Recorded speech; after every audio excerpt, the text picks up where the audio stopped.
پتہ ہے مایوسی گناہ ہی نہیں بلکہ ایک بیماری بھی ہے، اور امید ثواب ہی نہیں بلکہ صحت مند ہونے کی علامت بھی ہے۔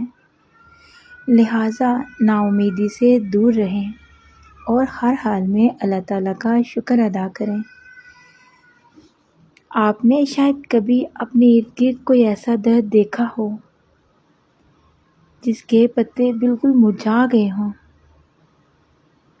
اور آہستہ آہستہ وہ اپنی ٹہنیوں کو چھوڑ گئے ہوں، مطلب اس سے الگ ہو کر گرے ہوں۔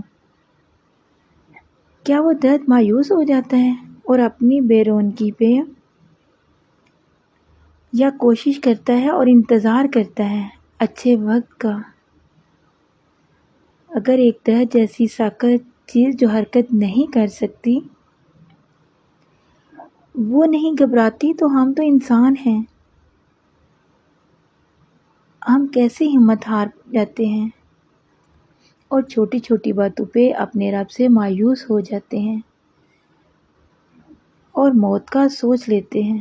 یہ غلط ہے۔ لہٰذا مشکل وقت میں بھی اللہ تعالیٰ کا شکر ادا کریں اور ان سے مدد اور صبر مانگیں، اور اپنی زندگی میں مختلف رنگوں سے لطف اٹھائیں، اور یقین مانیں اگر اچھا وقت آپ کی زندگی میں نہ رہا نا تو آپ کو اس زندگی کی قدر نہیں رہے گی، یہ سچ ہے۔ اس لیے مشکل وقت میں بھی اللہ تعالیٰ کا شکر ادا کیا کریں، کیونکہ یہ وقت ہمیں اچھے وقت کی قدر سکھاتا ہے۔ اور میں جانتی ہوں کہ بعض دعائیں اتنی شدت سے مانگی جاتی ہیں کہ لگتا ہے کہ پوری نہ ہوئی تو سانسیں اکھڑ جائیں گی، لیکن کیونکہ کچھ دعائیں زندگی سے جڑی ہوتی ہیں، غم شدت پکڑ جائیں تو آنکھیں خود بخود آسمانوں کی جانب اٹھنے لگتی ہیں۔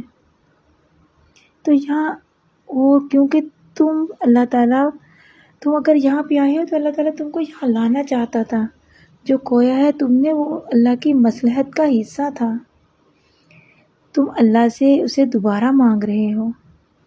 اور یہ بھی دیکھو کیونکہ اللہ نے تمہیں دعا کا راستہ دکھایا ہے اور تمہارا دل دعا کی جانب موڑ دیا ہے، یہ سب اللہ پاک کی مرضی سے ہوا، تو پریشان کیوں ہو ان دعاؤں سے؟